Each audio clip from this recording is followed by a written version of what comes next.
Good evening, I'm Amna Nawaz. Judy Woodruff is away. On the NewsHour tonight, protesters in Hong Kong bring one of the world's busiest airports to a standstill as fears grow over a Chinese military crackdown. Then, new threats of extinction as the Trump administration changes the rules of the Endangered Species Act. And on the ground at the Iowa State Fair, where butter sculptors and 2020 presidential hopefuls vie for voters' attention. I agree with what Biden has to say, but I also agree with what Warren and what Sanders has to say. So right now I'm kind of conflicted. All that and more on tonight's PBS NewsHour.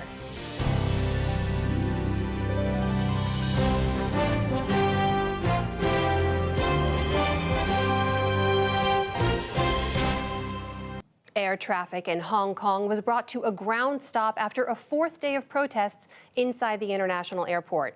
More than 150 flights were canceled. Thousands of anti-government demonstrators occupied the terminal, holding signs and chanting calls for democratic reforms. They're demanding the resignation of the territory's chief executive, Carrie Lam, and an investigation into police use of force. We'll have more on this after the news summary. The Trump administration finalized rollbacks on the Nixon-era Endangered Species Act today. The changes end automatic endangered species protection for those classified as threatened. They'll also allow economic cost to factor into whether or not a species should be protected. Conservation groups and at least 10 attorneys general have warned the move could put more wildlife at risk for extinction. We'll take a closer look at the impact of today's rollback later in the program. In economic news, a sell-off in the banking and technology sectors caused stocks to plunge on Wall Street today. The Dow Jones Industrial Average lost 391 points to close at 25,896. The Nasdaq fell more than 95 points, and the S&P 500 slid 36. In eastern China, meanwhile, the death toll from a weekend typhoon has now risen to at least 45 people. Rescue workers are still evacuating residents stranded in buildings after their streets were submerged by floodwaters. Crews have been working to clean up debris left behind. Meanwhile, in southern India, days of torrential rain and mudslides have now killed nearly 100 people and displaced 400,000 others. In the worst-hit state of Kerala, muddy water filled the roads as rescue workers in boats helped people to evacuate. At least one crocodile found refuge on the roof of a submerged home. It has been at least 5 to 6 days. Everybody is stuck in flooded villages. Animals and others all are stuck there. People are facing a lot of problems. Water has come from all directions. Water has entered all the houses. Local officials in the state of Karnataka said the flooding was the worst they'd seen in 45 years. In Congo, 2 experimental drugs are showing promise in the fight against Ebola. They're part of a clinical trial that began last November. The therapies are the first of their kind to treat patients who've already contracted the highly contagious disease. People who received the drugs shortly after becoming infected had a 90% survival rate. The Ebola outbreak in Congo killed more than 1,800 people over the past year. Back in this country, a friend of the gunman who killed 9 people outside a bar in Dayton, Ohio, told investigators he purchased the body armor and ammunition that were used in the rampage. Federal prosecutors unsealed charges against Ethan Cawley today, but they emphasized there was no evidence Cawley knew about the shooter's plans. In the course of this ongoing investigation into the August 4th shooting, anyone who is discovered to have any criminal culpability for any act that ultimately is discovered through the investigation or contributed in any way to the events on August 4th is going to be held criminally responsible. Cawley was charged with lying on a federal firearms form used for an unrelated gun purchase. Also today, lawyers for comedian Bill Cosby appeared before a Pennsylvania appeals court in a bid to overturn his sexual assault conviction. They argued a judge denied Cosby a fair trial by letting additional accusers testify in a case that concerned only one allegation. The 82-year-old Cosby is now serving a prison sentence of 3 to 10 years for drugging and assaulting a woman in 2004. A decision on the appeal is not expected for several months. Still to come on the NewsHour, how will the Chinese government respond to protesters in Hong Kong shutting down a major airport? Questions and conspiracy theories in the wake of billionaire sex offender Jeffrey Epstein's death. The Trump administration moves to radically reduce the amount of legal immigration to the U.S. Democratic hopefuls head to the storied Iowa State Fair, and our Politics Monday team examines the state of the race, plus much more.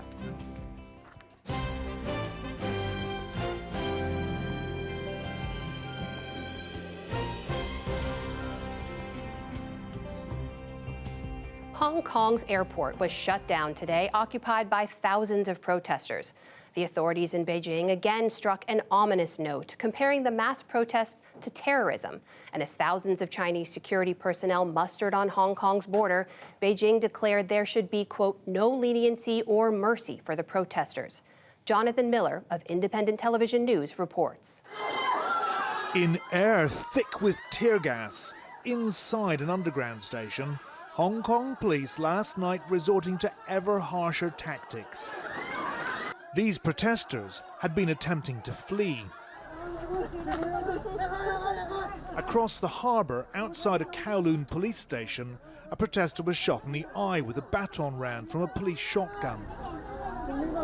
Despite wearing protective goggles, her eyeball was ruptured, and there are fears she could lose her eye.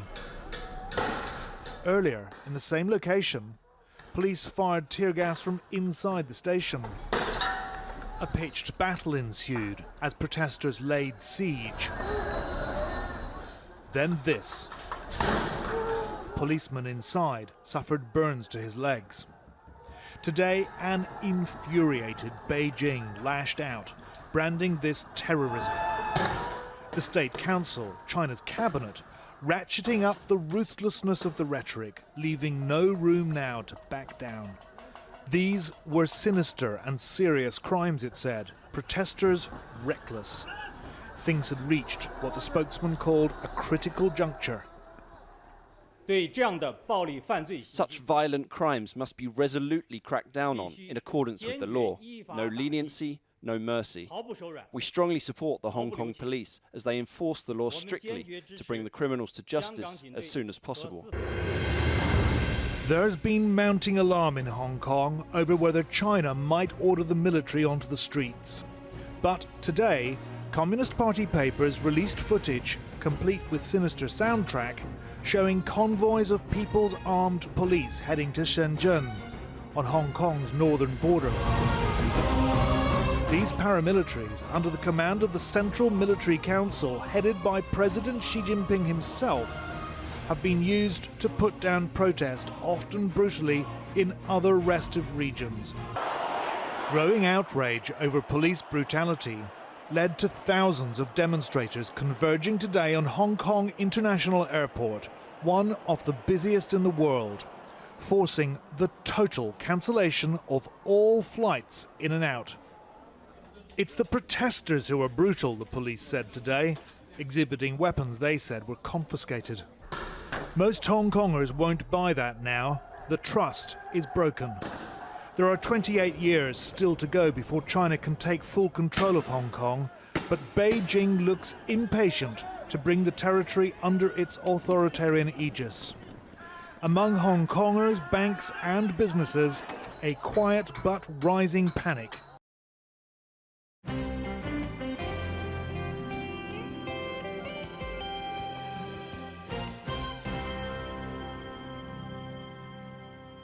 Attorney General William Barr today sharply criticized the management of the Manhattan Federal Jail, where wealthy financier Jeffrey Epstein was found dead in his cell this weekend.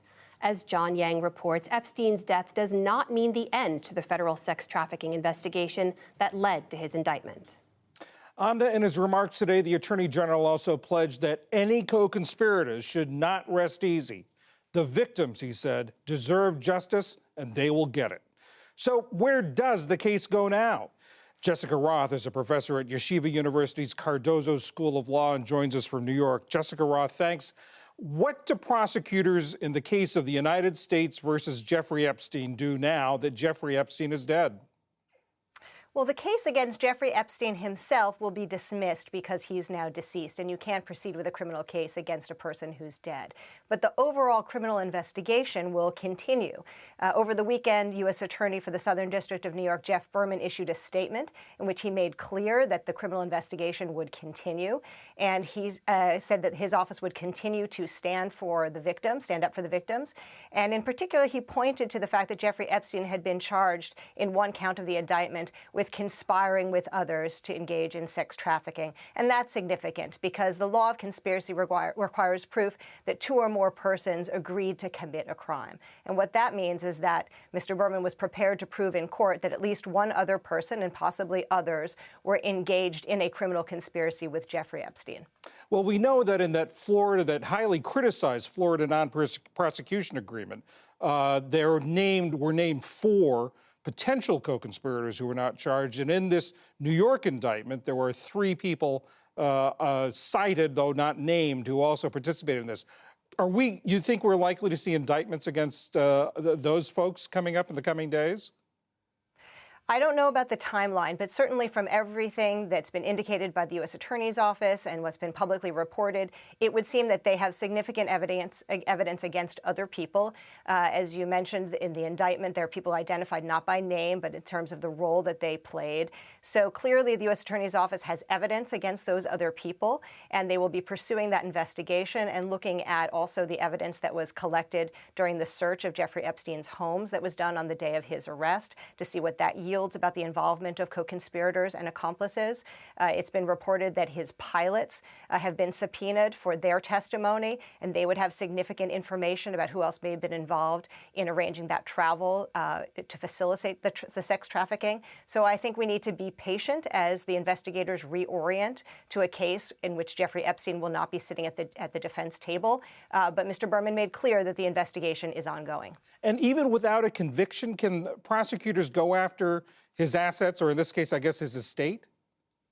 Yes. So there is still a process in which the U.S. Attorney's Office, through which the U.S. Attorney's Office can go after assets that were used to facilitate the crimes that have been alleged here. So, for example, his Manhattan townhouse allegedly was used as a place where some of the unlawful activity occurred. If his properties in the Virgin Islands were involved, those also could be sought through what's called a civil asset forfeiture proceeding. The advantage of that, first, is that it can be handled by the U.S. Attorney's Office, and any assets that are recovered distributed to victims for restitution through the federal government.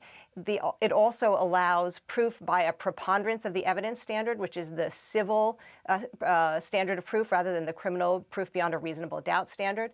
It also offers an advantage, frankly, of allowing the narrative of what unfolded in his crimes to be told, because much of the same proof would be offered that would have been offered at a criminal trial against Jeffrey Epstein. And of course, this doesn't do anything to the civil lawsuits that might be coming from accusers. No, those can proceed as well. So the accusers have multiple avenues through which they can seek some measure of justice. None of them will be the same, of course, as actually confronting Jeffrey Epstein in a criminal case.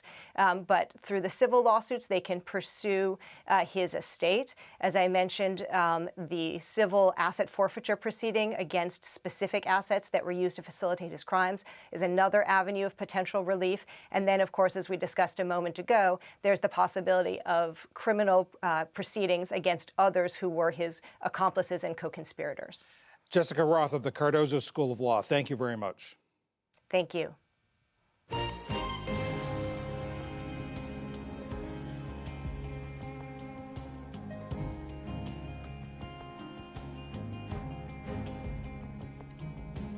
The Trump administration announced today that it plans to implement new immigration rules. As Yamiche Alcindor explains, it's one of the most aggressive steps yet to limit legal immigration. Today's new rule from the Trump administration limits who will be eligible for a green card in the United States. Under current law, immigrants are already required to prove that they are not what the government deems a, quote, public charge. Today, Ken Cuccinelli, the acting head of U.S. Citizenship and Immigration Services, announced the plans. He said any immigrants who use or who are deemed likely to use a number of public benefits may not be eligible for legal status. The benefit to taxpayers is a long-term benefit. of seeking to ensure that our immigration system is bringing people to join us as American citizens, as legal permanent residents first, who can stand on their own 2 feet, who will not be reliant on the welfare system, especially in the age of the modern welfare state, which is so expansive and expensive, frankly. The new rule includes services afforded to legal immigrants under current law, such as housing assistance, Medicaid, and food stamps. To break it all down, I'm joined by Teresa Cardinal Brown. She is the Director of Immigration and Cross-Border Policy at the Bipartisan Policy Center in Washington, D.C. Thanks so much, Teresa, for being here. Talk to me about how this will impact immigrants and the legal immigration process in the United States, and who will be most impacted by this new rule. Sure. So the rule applies to those who are applying to get green cards in the United States. And so one of the longstanding issues in immigration law, as you mentioned, is whether or not someone would become a public charge. That has been broadly defined as somebody who would be mostly dependent on the government. It's a criteria that has been, I'd say, used sparingly, especially over the last couple of decades, but has been a priority of this administration to implement. So it would look at whether or not people who are applying to be green card holders have used public benefits that they might be eligible for. It would apply to current immigrants or citizens who are looking to sponsor others to come on green cards, and it would apply to some non-immigrants who are looking to extend or change their status as well.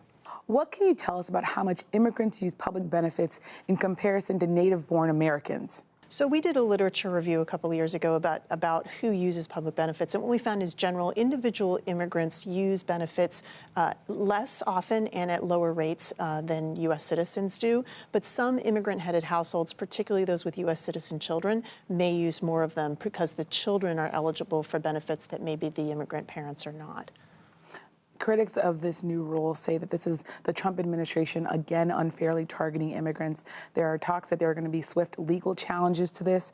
How does this new rule really factor into how the Trump administration has overall used its immigration agenda to target different groups? Well, particularly its regulatory agenda has been about legal immigrants. And one of the things that we have seen is that a lot of the regulatory changes that have been implemented have been about reducing eligibility for legal immigration, reducing the number of people who can qualify for legal immigration, or slowing down the legal immigration process. You said the term public charge has been kind of implemented and enforced sparingly. Tell us a little bit about the history of the term public charge and how certain immigrant groups have been subject to that term and what it's meant overall and in the years coming. Well, the idea of preventing the poor or paupers from immigrating has been around basically since the beginning of the Republic. Initially, when the United States was created, states had control over who could immigrate, and they would look for people who they thought might not be able to work or support themselves.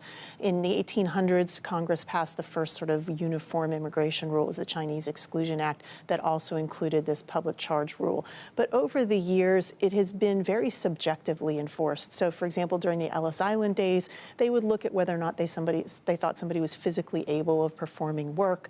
Did they have family members already here or sponsors? Did they bring any money with them? So it was sort of on the fly.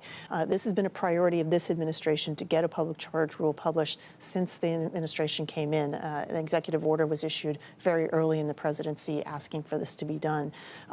So it's new in that we don't know exactly how it's going to be implemented. It's still a relatively subjective standard, especially that prospective looking part.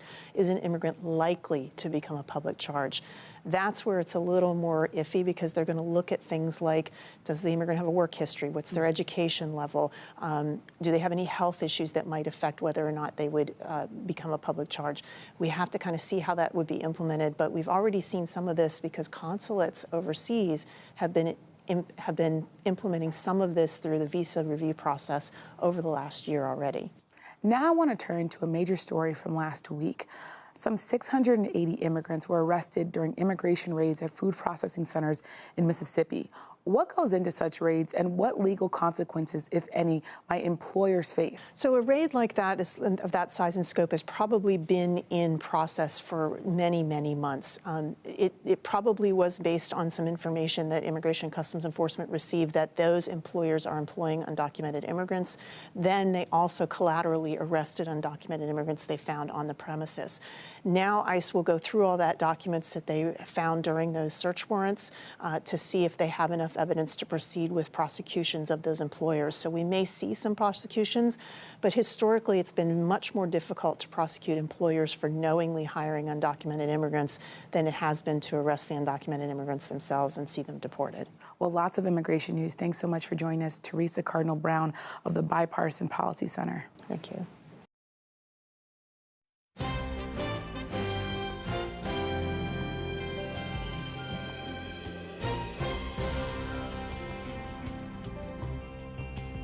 With 6 months before the first-in-the-nation Iowa caucuses, more than 20 presidential hopefuls descended on the Hawkeye state this weekend. As Lisa Desjardins reports, voters were navigating crowds of people and the crowded candidate field. Welcome to the Iowa State Fair, a mix of high political stakes and high blood sugar, all on a stick or on a soapbox. Hello, Iowa. You have a very important choice to make. It's going to be a test for all of us. This is the moment we bring our people together. That's why I'm here asking for your support. The soapbox, where candidates each get 20 minutes, has never held more presidential weight. 23 contenders, including one GOP challenger to President Trump, will come and go throughout the fair. And with each one comes a walking mosh pit of press attention. None more so than former Vice President Joe Biden.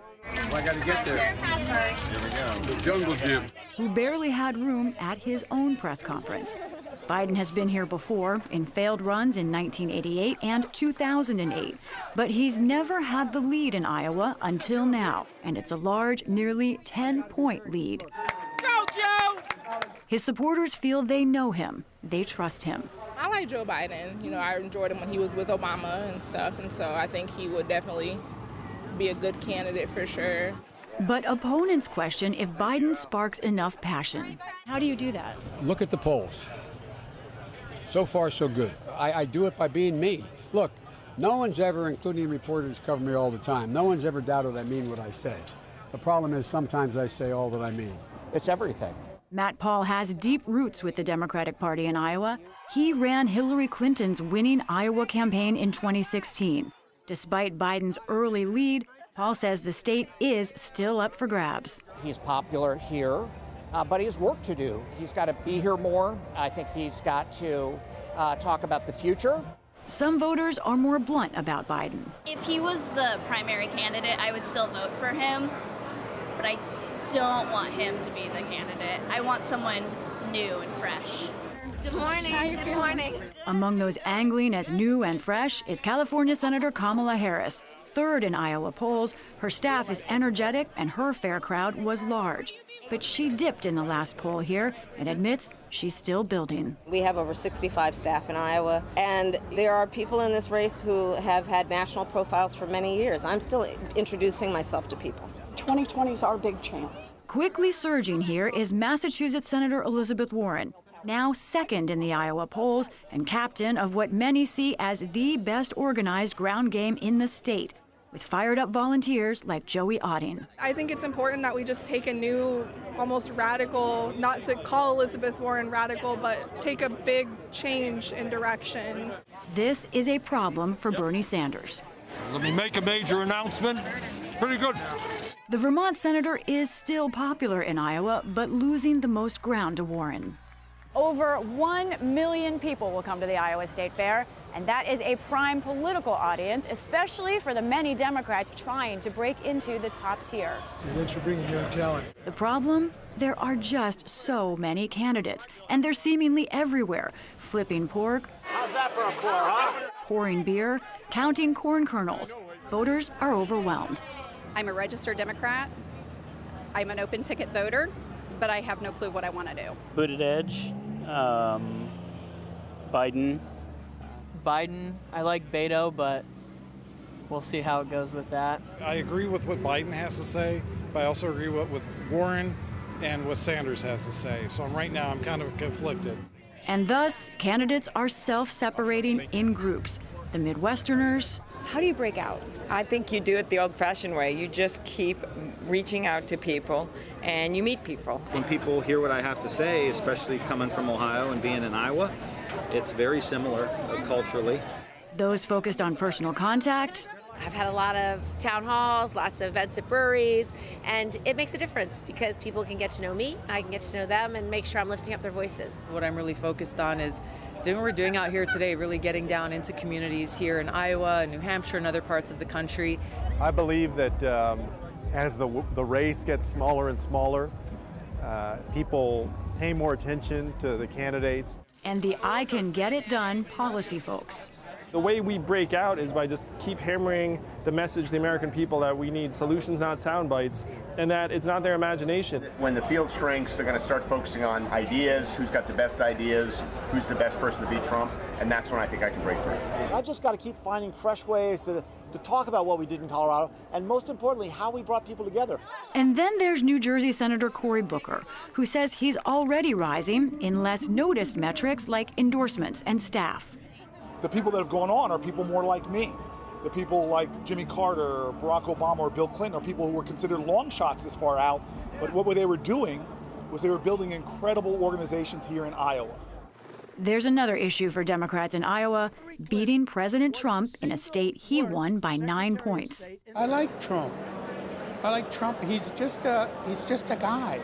He's not a politician. He's just a guy like me. Here, the move by Democrats to the left for the primary is pushing some away. They're so liberal. They just don't even want to move on in this world. They want everything to be a socialism. They want everything to be calm and nice, and everybody loves everybody. But, you know, sometimes you got to get out and get a little aggressive. At the Iowa State Fair this week, scenes of whirling Americana, rows of fried food, and some 40,000 prize ribbons.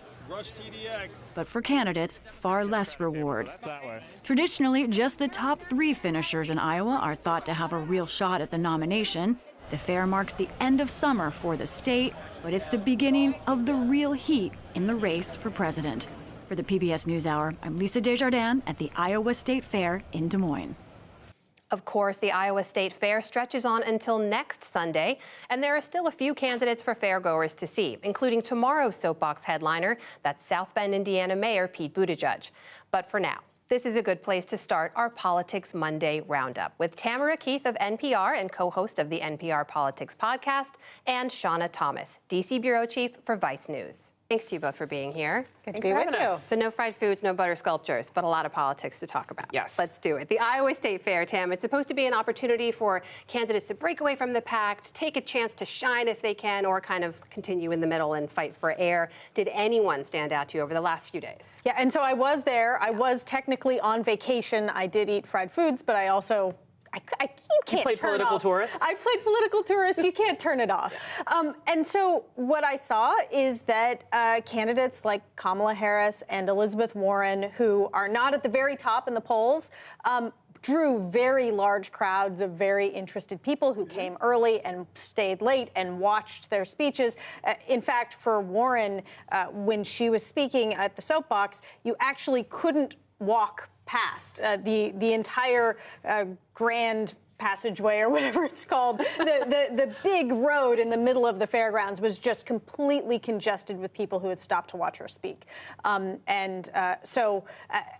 That sort of reflects what you've seen in the polls, which is that Elizabeth Warren, taking as many selfies as she has to take at every event, has begun to sort of notch things up in Iowa. I believe in the latest Iowa poll, she's in second behind Joe Biden. Shauna, every selfie matters at this stage, but it's worth reminding people still over 6 months away before anyone in Iowa casts a vote. How much does this matter this cycle? I mean, how much does the Iowa State Fair actually matter in any cycle? Like, the thing is, yes. what our correspondent on Vice News was telling me, and she was out there as well, was that there were so much media there that she was confused as to whether the candidates were actually able to speak to Iowans one-on-one. And so, yes, you have the Des Moines Register soapbox. We all enjoy seeing that. It's a good way for a candidate to get their stump speech out there. But also the point of the Iowa State Fair and visiting sort of historically has been to try to have those one-on-one interactions with Iowans. Right. And to sort of like, and the thing is, you know, what one guy told us was like, all Iowans are here. It's not just a Democratic Party event. It's not some special interest event. You could run into anyone, but it's also kind of hard, apparently, to do with the amount of media that's there. But hopefully some of them took advantage of having those conversations with people who would not necessarily be able to see them or want to see them at, like, a general Democratic event or something like that. So they want to get as much attention as they can. Yeah. Not all attention is good attention, though. One of the storylines we've been talking about is how former Vice President Joe Biden has done so far in some of these events. I want to play for you guys just a couple of quick sound bites. They're from two different events, one from Thursday, one from Saturday. But these are the kinds of comments from Mr. Biden that are getting attention right now. Take a listen. Poor kids are just as bright and just as talented as white kids. Wealthy kids, black kids, Asian kids. I watched what happened when those kids from Parkland came up to see me when I was vice president. So, you know, Tam, we're calling these gaffes in this conversation, right? He misspeaks, he corrects himself. Sometimes he has to come back and correct himself a little later. Is it fair criticism of him right now? It is Joe Biden. Joe Biden has called himself a gaffe machine. This is sort of a trademark. He does this. He's done this his entire political career. When he announced that he was going to run for president, that he was running for president, you knew that this was going to happen, and it has continued to happen all along. One thing that's been sort of puzzling to me is why this weekend is the weekend that everyone started to talk about, well, Joe Biden's gaffes matter. And I think that the way they could matter is if voters decide that it's an indicator of something larger. If it taps into a concern that voters have, perhaps about his age or some other thing like that. But that Joe Biden would say the wrong words or stumble is not new. Yeah, but I think the thing is, when he said the wrong words and stumbled historically when we've both covered him before, it's Uncle Joe. It's like, oh, okay, Joe Biden, he's great, like whatever. And much like in some ways the awkward touching and that kind of thing. But when you're the front runner to be president and everyone thinks you may actually have a shot at getting the Democratic nomination, everyone is going to pay even more attention to every little stumble. And I do think that is going to get worse. Now, some of why this has been highlighted is that Trump's team is the one who sort of pushed this narrative a bit. I am interested to see if, like, a lower tier presidential candidate goes along this narrative, like a one who's actually on the Democratic side. Because, of course, President Trump is going to push this. He wants to beat Biden. He thinks Biden's the guy to beat.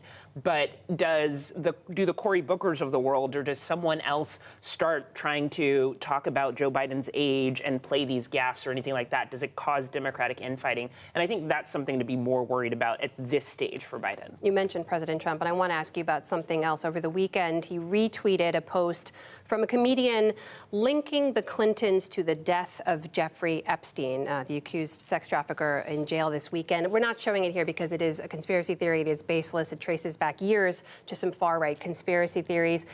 Shauna, of all the things the president could have been tweeting about this weekend, why this? Because I can't get into the president's head, and I can't pretend to be in the president's head, but he saw something, it attacked the Clintons. He is still attacking the Clintons. People still cheer, lock her up at his events, at his campaign events. And you know what? He pressed retweet. And this is just what he does. He has spread other conspiracy theories. We can go all the way back to Barack Obama's birth certificate. Now, yes, he could have been tweeting about other things like, hey, does the Bureau of Prisons have a staffing problem? What is going on there? There are some real issues with Epstein, and will his victims be able to see justice and that kind of thing? But, you know, this is what the president likes to do, and now we're talking about it. Tammy has 63 million Twitter followers. I've been in countries where conspiracy theories and misinformation campaigns are very active. It has an impact. Do you worry about that here? Is there concern? We are also in a country where conspiracy theories have been very active, especially in recent years, especially with social media. And President Trump has at times retweeted or otherwise trafficked in conspiracy theories. So that he is doing this now is not really out of character. It's something that he does. And I think that we are in a time in this country where conspiracy theories, for whatever reason, are particularly sticky. And especially on the right, but not entirely on the right, also very much on the left. Conspiracy theories have taken hold, and so this is where we are. And the question really, I mean, the larger question that comes out of this conspiracy theory thing is that what do we do about social media? And are we going to hold social media companies accountable for the spread of things that are not true? And this is something Congress has been talking about, and they have been trying to tackle, but they haven't done anything yet. I think this reiterates that conversation is really important. Another conversation. Yes. We'll have another time. There will be so many. Shauna Thomas of Vice News, Tamara Keith of NPR. Thanks to you both. You're welcome. Thanks.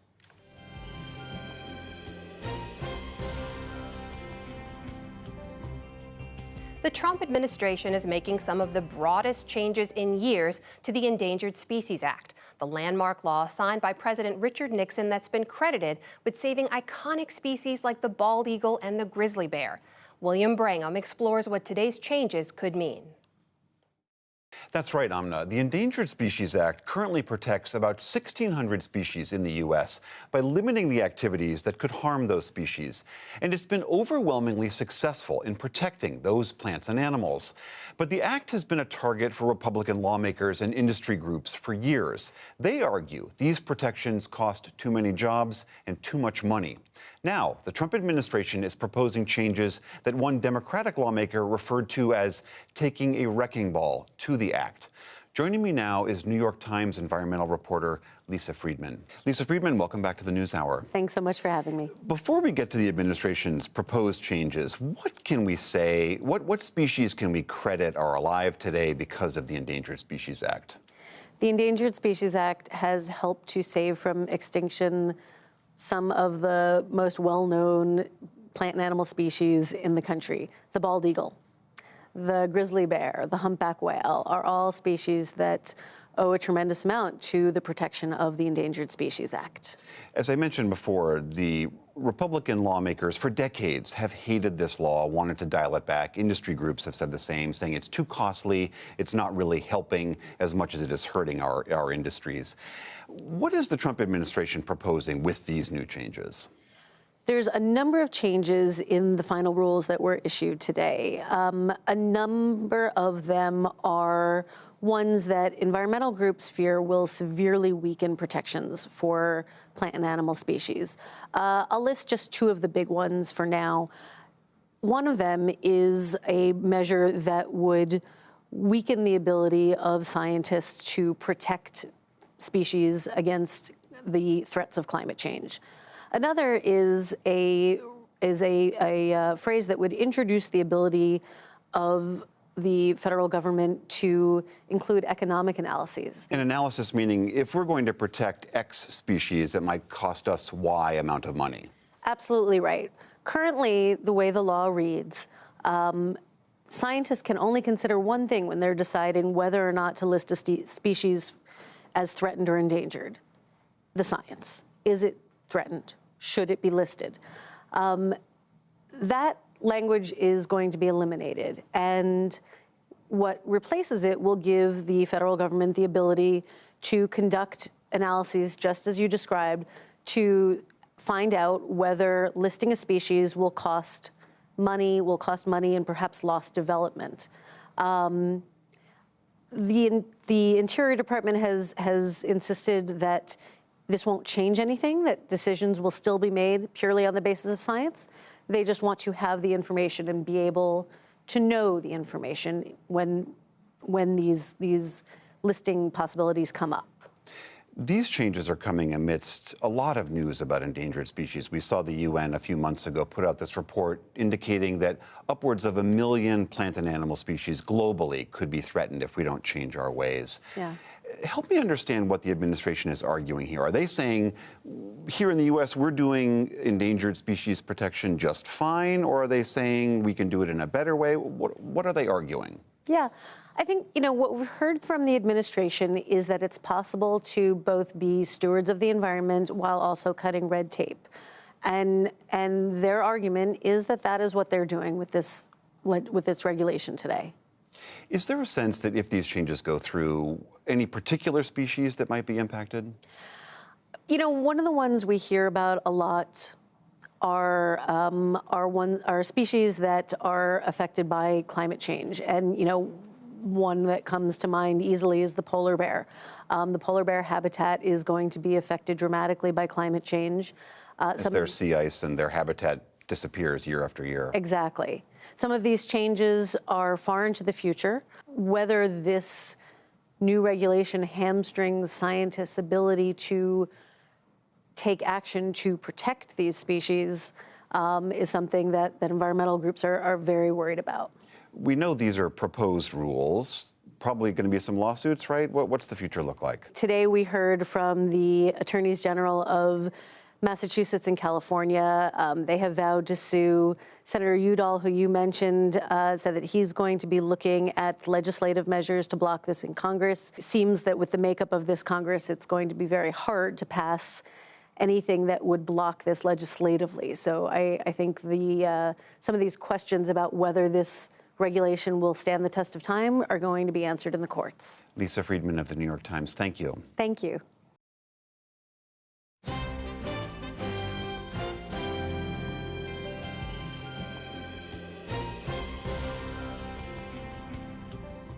Nancy Armour is a sports columnist for USA Today. In her latest piece, Armour said, quote, Simone Biles isn't just best gymnast of her time, she's an athlete for the ages. She joins me now from Chicago. Nancy, thanks for being with us. So the triple-double is 2 flips with 3 twists. Just how big a deal is this move?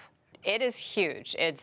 The physics of it alone are really unbelievable almost. I mean, consider the fact that she is turning herself end over end twice, but at the same time, she is twisting her body around 3 times.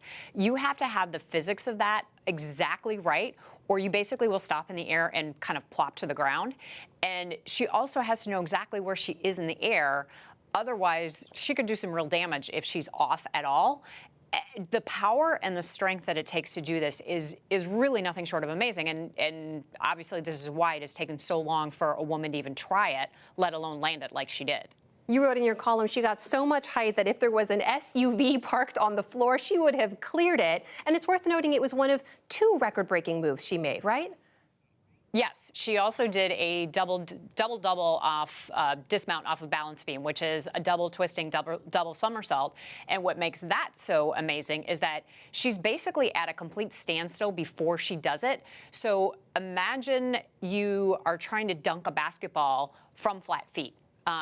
It's not exactly comparable, but it's pretty close. So what she's doing, the power and the strength that she has to get these moves, it's unmatched, and not just in her sport, I would say in pretty much any sport. And it's worth noting, too, that little interview piece we just heard from her, which was just days prior to her giving this performance. I mean, the fact that she is out there still competing for USA Gymnastics, speaking out so bravely about the abuse she said she suffered, and then giving performances like this, what does that say to you about Simone Biles?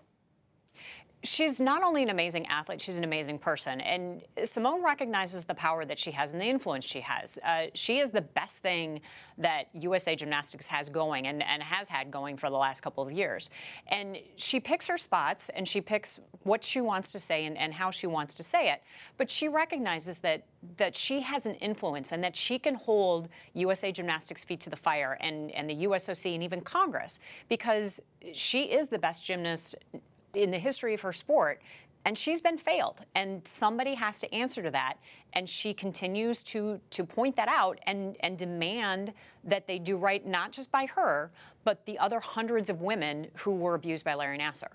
Nancy, there's a reason that move from over this weekend has gone viral. People know that they're watching greatness when they see it go by. You wrote about this in your column. You compared it to Muhammad Ali's Rumble in the Jungle, Serena Williams winning the Australian Open when she was pregnant. You mentioned Simone Biles being one of the best gymnasts of all time. Is it fair to say she's one of the best athletes of all time? I think so. I was struck last night that this is going to be one of these things, and I've seen her do many spectacular things, many of them. But this is one of those things that a decade from now, 2 decades from now, I'll be able to picture it in my mind. If somebody says Simone Biles triple-double or what was the best move you ever saw Simone Biles do, this will immediately come to mind. And I think that is the mark of an athlete who is transcendent, not just in their own sport, but across sports. And if she doesn't qualify, then I don't know who does. We're all lucky to watch that greatness in action. Nancy Armour of USA Today, thank you so much. Thanks for having me.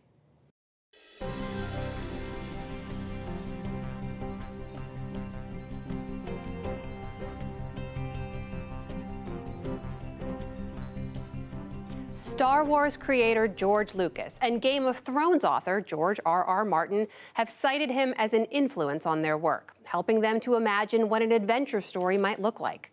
Now, N.C. Wyeth, who led a family of American art royalty, gets a new look in an exhibition of his illustrations and paintings.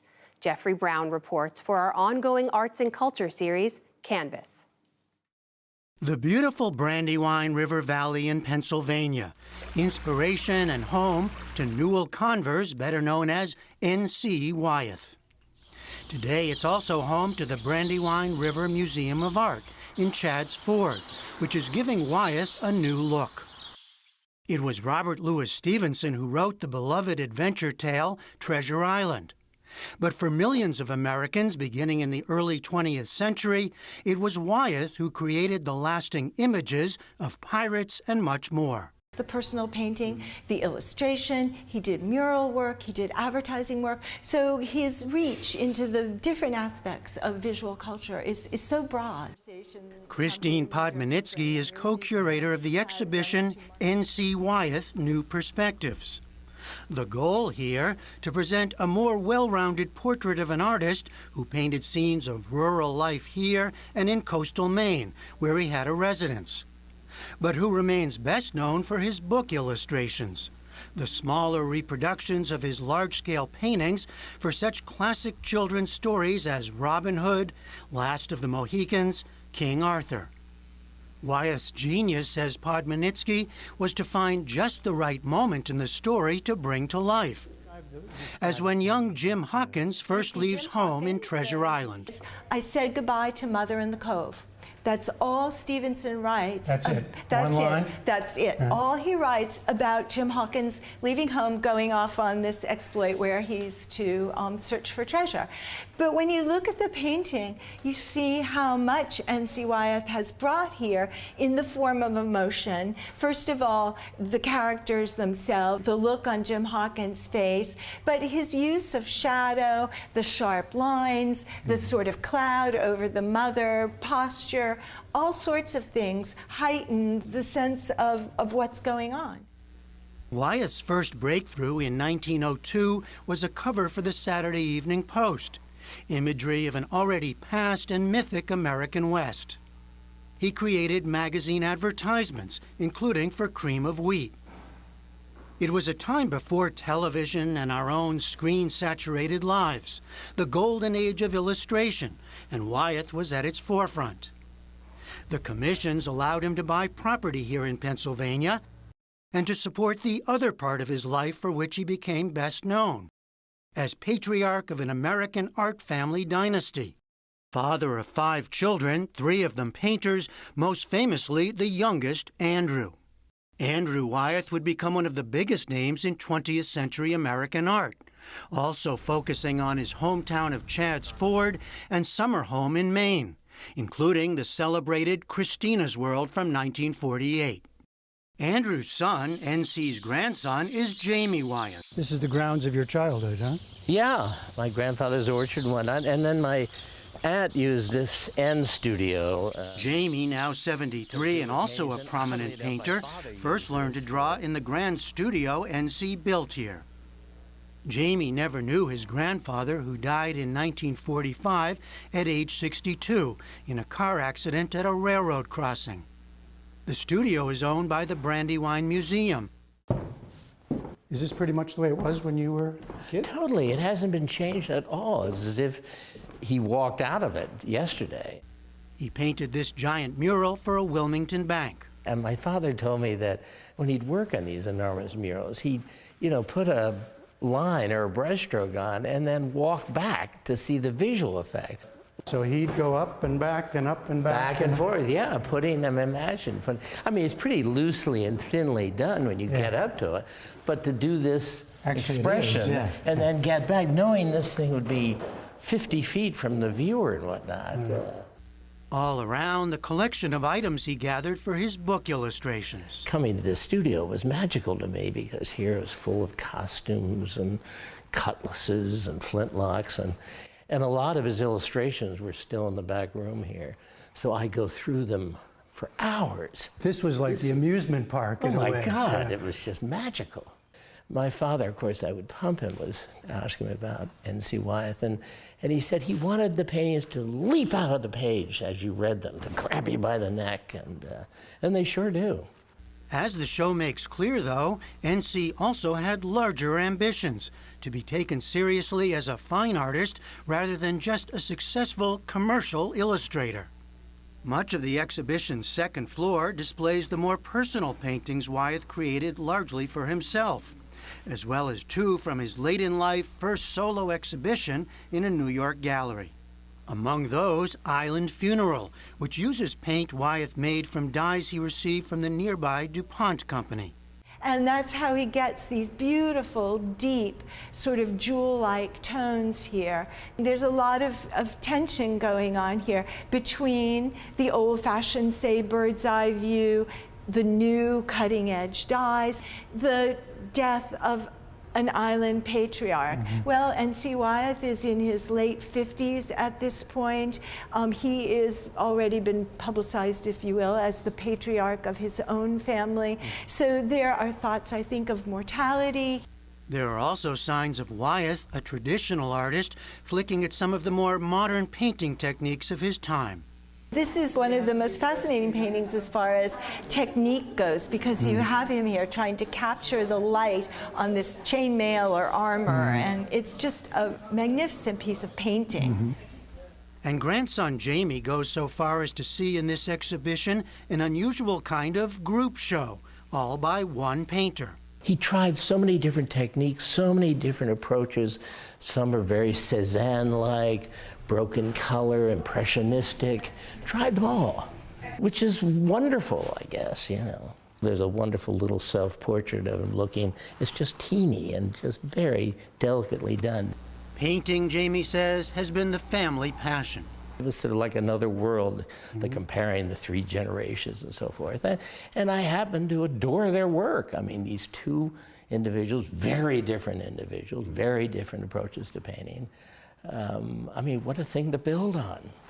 The elder Wyeth himself, though, never achieved the recognition he craved. He looked at it and thought his life had just been doing these children's books, and it's hard for me to conceive that, though, and he had to have looked at. I remember my mother, she said when she first met him, she was very young, and she said, "Oh, Mr. Wyeth, I love your illustrations of Treasure Island," and he said, "You'll grow out of that."